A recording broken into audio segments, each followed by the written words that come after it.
Hello and welcome to this week's Movie Math, where so much is happening. Buckle up, baby! The entertainment industry is percolating in every single category. It's exciting stuff. Now we're going to start at the theatrical box office with Super Mario Brothers, which has not reached $1 billion just yet, but oh, it's on its way. Domestically, the Universal, Illumination, and Nintendo movie. It was revealed this week that Nintendo seems to have put up half the financing, and that means they get half the net. What that means is that after Universal and Illumination have recouped their costs, then Nintendo gets 50% of whatever money is left over. I think Nintendo is about to get schooled because Hollywood is infamous for their creative accounting. They almost never have any profit. You always ask for a percentage of the gross, not the revenue, because there's never in revenue or net, because there's never any to be had. But anyway, Nintendo's got a lot of money, and I'm sure they'll get smarter doing Hollywood contracts perhaps after this. But anyway, Super Mario Brothers had a shockingly strong hold, falling just 41%. Oh my goodness. Not only speaking to the strength of the fandom and some other stuff which we're going to get into, but also the other studios gave it the kind of pass usually reserved for Disney movies, and sometimes not even then. Remember last weekend we were using The Incredibles 2 as a comp for the Super Mario Brothers, a comparable situation, for those of you who don't know the lingo. Well, that went up against Jurassic World Fallen Kingdom in its second weekend and fell just 56%. That's impressive considering what it was going up against. As for Universal and Illumination's own Minions 2, we can't use Frozen 2 as a comp because it opened the weekend prior to Thanksgiving. Then it had Thanksgiving pretty much all to itself. It was a different situation. So Minions 2, it got hit with Thor Love and Thunder in its second weekend and fell a similar 57%. Isn't it interesting how similar those two movies are in their performance? And perhaps Super Mario Brothers would have been right there with them if anyone had bothered to challenge them in their second weekend. But nobody did! This time there isn't another family movie hitting the marketplace until, again, Guardians of the Galaxy Volume 3, very similar to Jurassic World Fallen Kingdom and Thor Love and Thunder, and that's not happening until May 5th, giving Super Mario Brothers two more, all to itself. Furthermore, tracking for Guardians of the Galaxy Volume 3, box office tracking, ain't looking so good. Uh-oh. It has a disturbing cough. Oh my goodness. It's so far set to open at 130. That's what the prediction is right now, which would put it at substantially less than the previous entry. Remember for Quantumania, they were like, oh, it's a franchise best opening. And we were like, what? For the MCU? And they were like, no, for Ant-Man. And we were like, that seems like a ridiculous asterisk. But they wouldn't even have that asterisk in this scenario. Guardians of the Galaxy Volume 2 even had the exact same type of release date, kicking off the summer movie season back in 2017.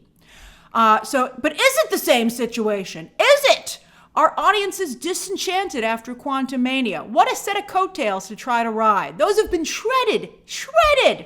Is it Gunn?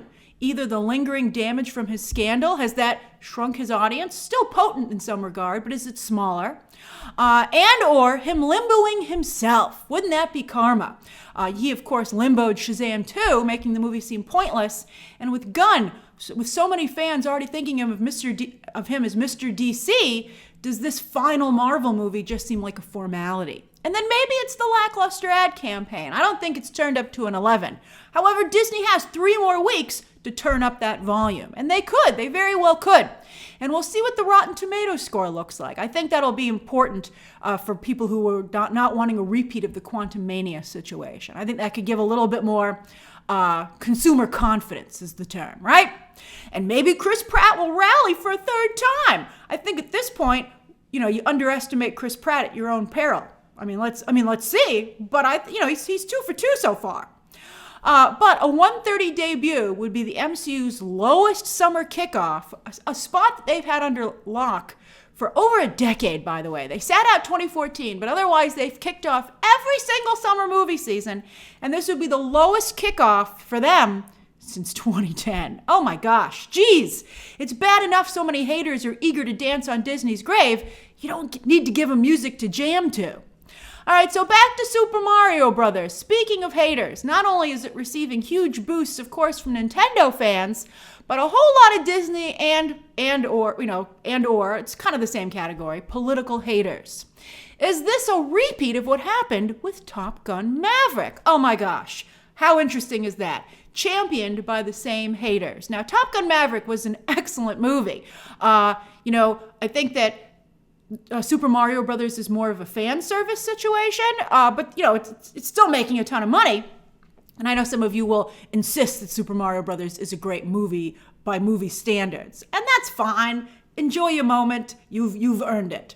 But Top Gun Maverick, I think, was a lot more highly regarded. But from a filmmaking perspective. But anyway, there's no denying that a certain group getting behind that film helped it substantially at the box office. Top Gun Maverick went on to do $1.4 billion, and Super Mario Brothers could be on track to do similar numbers. Not just join the $1 billion club, but take a run at the all-time top 10 lists. We're going to talk about that too. But the reason that I want to talk about first is the reason that that's in play is not just because it has 2 more weekends at the domestic box office, but there's serious overseas box office still to come as well. Because Super Mario Brothers has yet to hit Korea and Japan. The latter, of course, the home of Nintendo. What's taking so long? It hits Japan April 28th. So not even this coming weekend. We have to wait 2 weeks to see what Japan's going to do. But many of you have pointed out that that's a very smart release date because that is just in time for Golden Week over there, where there are multiple national holidays in a row. Basically, it's major vacation time, which could result in boffo box office. Just like what happened in the domestic box office and in many countries, because Super Mario Brothers hit for Easter weekend and also spring break. I don't know what spring break is like in other countries, but in the domestic box office, it was a beautiful weekend to debut this movie. But here's something else that's interesting. When it comes to worldwide box office, domestic versus overseas, when you're looking at most billion-dollar club entries, usually 60 to 70% of their box office is from overseas. Now, some of you might think that would be expected because, it's the domestic box office, North America basically, versus the whole rest of the world. So, of course, that would be the situation. But not as many people go to the movies overseas. It is almost, I don't think with the rare exception of a couple of homegrown films in China, nobody's grossing what the upper echelon of domestic movies is grossing. 200 to 300 million is like, most times a country's big number is under 100 million. You just cobble all the countries together to get a big, huge number on the other side. Nobody still, even China really, can rival what the domestic box office can do when awakened. But it's rarely awakened. So it's unusual to see a movie split down the middle, 50-50. Top Gun Maverick was a 50-50. So basically, when you see a 50-50 split, that means that the domestic box office was mobilized. With people who don't usually go to the movies, even here, choosing to go to the movies. Another example on the other side of the spectrum is Black Panther, which also was a 50-50 split, basically, because it received huge support from the black movie-going public in the domestic marketplace, which supercharged that film. And so far, though, interestingly, Super Mario Brothers is 50-50, although Japan could, of course, shift that and, make the percentage go towards overseas. So we'll see where Super Mario Brothers ends up. Now, how much money could Super Mario Brothers realistically do in Japan? Well, the highest grossing Hollywood films of all time in Japan are Titanic, Frozen, and Harry Potter. And they did about 200 million when you do you change over the yen in their initial releases. So you're looking at about 200 million for Super Mario Brothers out of Japan if it's like a huge film there. And it very likely will be, considering how happy other fans, outside of Japan have been with the product.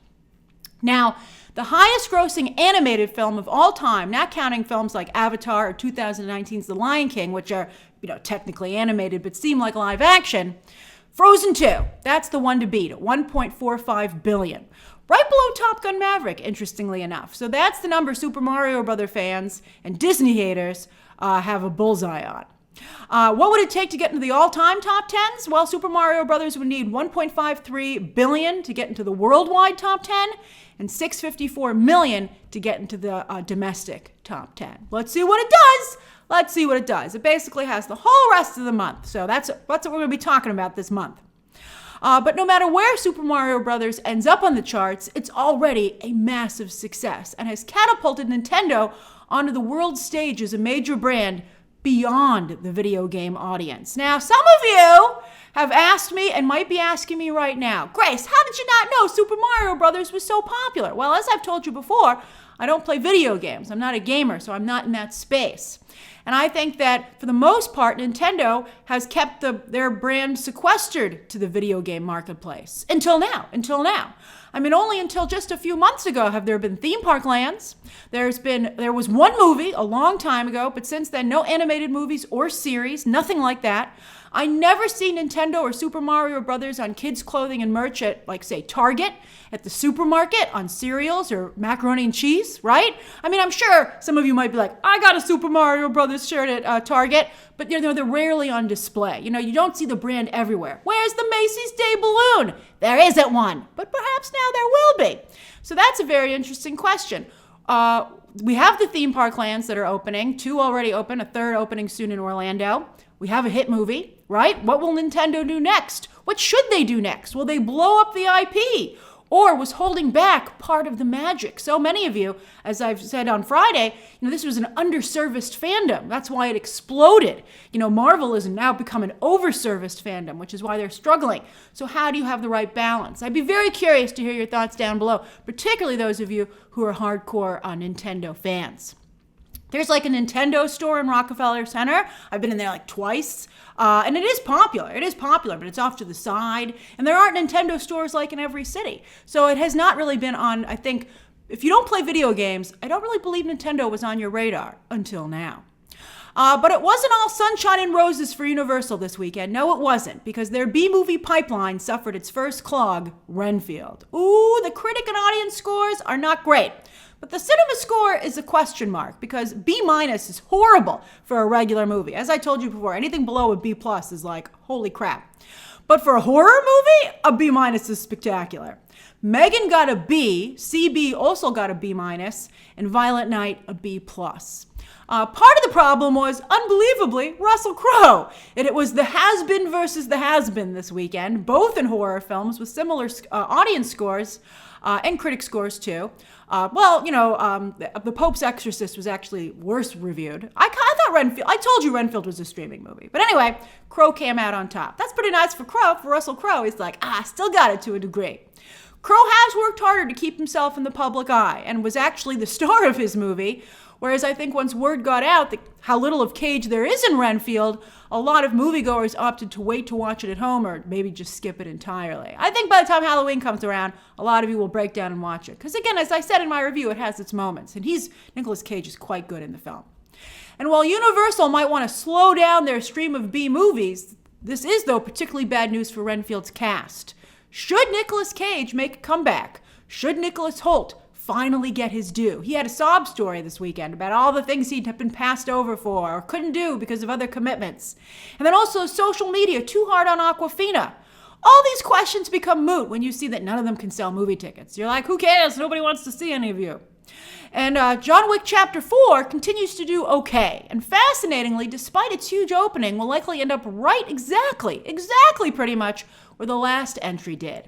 It seems this is a franchise that's become extremely front-loaded and doesn't seem to have a lot of repeat viewing. Maybe also, as I said before, it was the loss of premium screens, and maybe it'll do very well. But I think, this is the only way to watch that. It's like, speaking of Nicolas Cage, the only way to see John Wick Chapter 4 is in the Louvre. And it only had one weekend in the Louvre, and that's where it made the majority of its money. But anyway, the Academy, by the way, did just add a new branch, production and technology, which does include stunt coordinators. So does this mean we're going to get a stunt Oscar? Well, not necessarily, because the last new branch to be added to the Academy was casting directors, and there's still no Oscar for Best Casting. But still, this gives stunt coordinators a seat at the table and their best chance yet to petition for a stunt category. If a stunt category ever were to be created, I think that would be a big part of John Wick's legacy as a franchise. That would be wonderful. Although maybe some other stunt-heavy movie will come along and steal its thunder, because how long is it going to take to make an Oscar category for stunt work? We should have it already. It's ridiculous.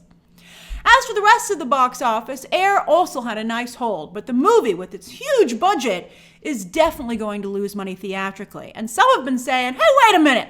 Why is everyone singing Air's praises and saying it's a hit when movies like Dungeons & Dragons and Shazam are posting similar or even better numbers and everyone's saying they're a giant flop? Well, allow me to explain. The thing is that Air is basically a streaming movie. It's a star-studded streaming movie, but it really does seem like something most people would opt to watch at home. So the fact that Amazon got people to watch it in theaters is incredible. That's fantastic. Nobody else has been able to make a streaming movie work in the theatrical space. Even Netflix, well, they kind of shot themselves in the foot with that 1 week only release, but they couldn't do anything with Glass Onion. They struggled there as well.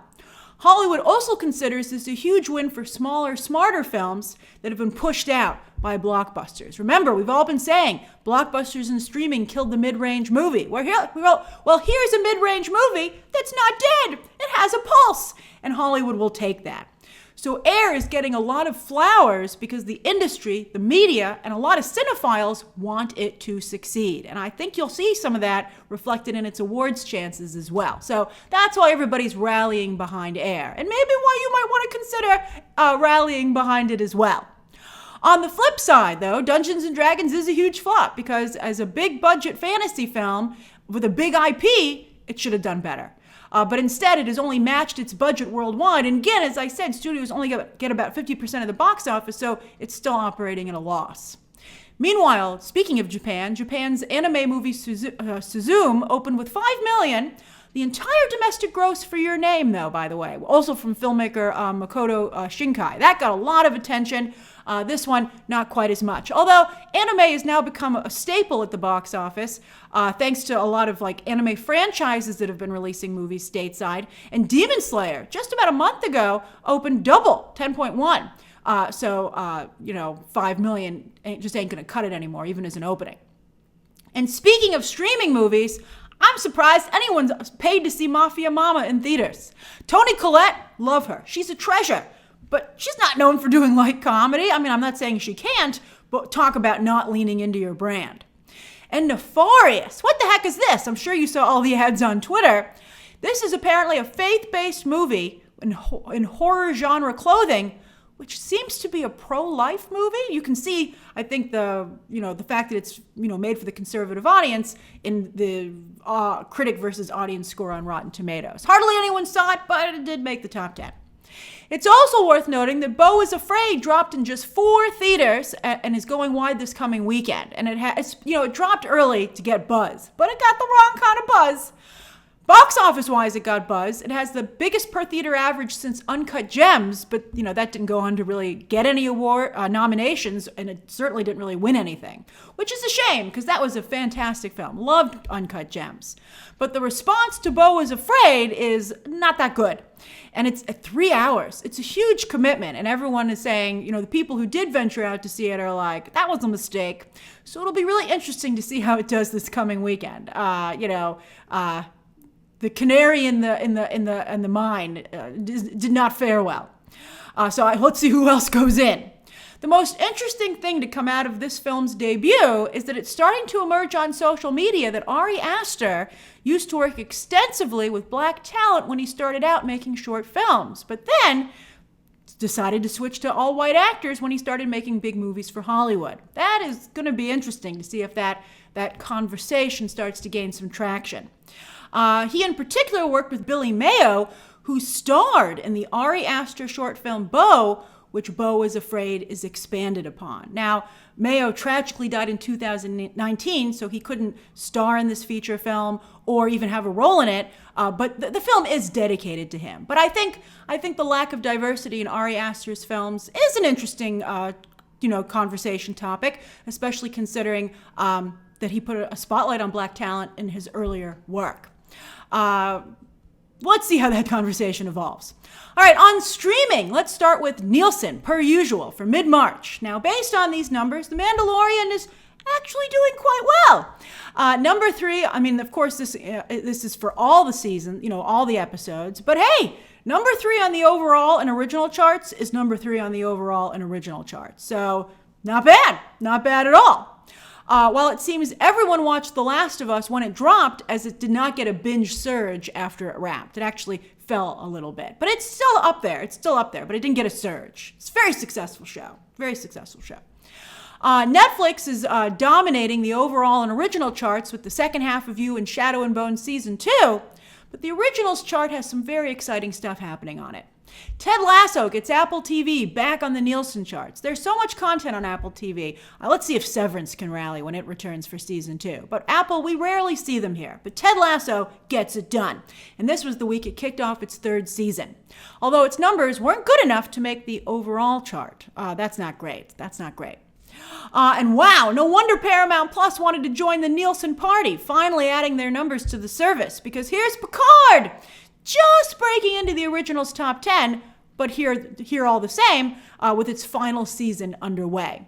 This does show that Paramount has some real traction with its Star Trek IP, and at least has a spark with its fan base. Paramount doesn't do a particularly good job getting people talking about its Star Trek content. They're overly protective of it, and therefore you really only see it talked about in Star Trek circles, which is a shame because it makes it almost impossible to expand its fan base. Also, Picard is another deep cut kind of show, which is, very popular with anybody who watched Picard, back in the day. So that's also, I think, part of what's going on there too. But maybe they could have a Filoni situation, right? Let's see. So anyway, with movies, once again, how Filoni transitioned his animated to live action. So anyway, with movies, once again, these numbers are shockingly low, with only the Luther movie able to break into the overall chart. But Hulu's Boston Strangler, while way down at the bottom with a pitiful number, at least it managed to place. Keira Knightley's agent should just send around the placement, not the number. As for Netflix's charts for just last week, Murder Mystery 2 continues to post okay numbers, the kind of lazy win that Sandler has become known for. And Netflix's Chupa also did okay with its debut. But over with series, The Night Agent continues to be the kind of mega hit that Netflix is known for, while Beef's debut is only okay. Perhaps Beef's audience will grow thanks to word of mouth, and maybe it'll be an awards contender, which will help it. But will Netflix put the money behind an awards campaign with viewership this low? Maybe Thunderbolts will get people to go back and revisit it when that movie eventually comes out a long time from now. Some of you pointed out that the creators felt they had 2 more seasons in them, but with these numbers, it would have to get a number of awards nominations to make Netflix reinvest in it. Although this show seems very inexpensive, so with Thunderbolts coming up, maybe they will do another season to capitalize on that. People who've seen it really like it. I love it. We discussed it with a spoiler discussion as well on Friday's live stream. But not a lot of people have seen it, and its dark subject matter, I think, is limiting. But also, I feel the series, as I said on Friday, was really poorly advertised. It's not a comedy, it's a Tarantino-style show, and you need to know that going in. You have to really watch, I'd say, the first 2 to 3 episodes to really understand what you're dealing with there. But hey, at least it did better than Transatlantic. Whew, yikes, that's bad. Over on iTunes, Avatar 2 is still number 1. Whew, ka-ching! Well, 65 seems to have found an audience on streaming. Solid movie, great stream, and very nice for Adam Driver. But Creed 3 pulled ahead of Shazam 2. Creed 3 is not even on sale, man. Maybe everyone's waiting for the launch of Max, May 23rd, which will include Shazam 2 at no extra cost. I mean, Shazam 2 is still pretty high up there. It's not at the bottom, but for a major DC movie, it should be doing better. It shouldn't be being beaten by 65. And while Renfield didn't do great in theaters, it seems to have gotten some people to check out Nicolas Cage's other recent comedy, The Unbreakable Weight of Massive Talent. And Missing is on sale for just $10, and it got back into the top 10 as a result. As for this coming week, in theaters, just 1 week after Renfield and the Pope's Exorcist, Evil Dead Rise debuts. Let's see how it fares. That's crazy to have back-to-back horror releases like that. Although horror fans are very excited based on the trailers. I'm seeing it on Wednesday. Guy Ritchie's Covenant also opens. Homelander has a small role here. They have not used him at all in the ad campaign, which I think is a mistake. While Beau is Afraid goes wide. Do you plan to see Beau is Afraid after everyone said it was just so horrible? Awards contenders Chevalier and Carmen open also in limited release. Streaming movies, Netflix brings back the Power Rangers with a 30th anniversary special on Wednesday. The original cast returns. Will it be a big deal? We'll see. Hulu has Broken Lizard's latest comedy, Quasi, for Quasimodo, I believe, on Thursday. Well, on Friday, Apple TV has Ghosted. Did you wonder why Ana de Armas hosted Saturday Night Live last weekend? To get people, I think, to pay attention to this movie, although it co-stars Chris Evans. We'll see how that does. They also were both just in The Gray Man. So let's see how... I think when people appear too often with the same other people, it starts to seem like a theater troupe and less like, like an actual product. So I think that's always a danger. But so let's see how that does. And Rachel Lee Cook returns with a new romantic comedy on Netflix. Then with series, Barry starts its final season tonight, airing after Succession. What a lineup for HBO on Sunday nights, which of course is also on its final season. How will they follow up last week's historic episode? While on Thursday, Betty Gilpin has another show. Hooray! Mrs. Davis on Peacock about a nun fighting artificial intelligence. Carrie Russell is also back. They're actually kind of similar, come to think of it. Maybe, Carrie Russell is taking Betty Gilpin's roles. Carrie Russell is back with The Diplomat, which airs on Netflix. And Beavis and Butthead launch a new season on Paramount Plus. On Friday, David Cronenberg's Dead Ringers has been remade as a streaming show for Prime Video starring Rachel Weisz, while Hulu has the docuseries Dear Mama about the relationship between Tupac and his mother. So that's this week's Movie Math. What have you been watching? What do you plan to watch? What are your thoughts of Super Mario Bros.' success, Renfield flopping, and the industry projections for Guardians of the Galaxy Volume 3? Share all those thoughts down below, subscribe today, and of course, as always, you can check out some more videos right now.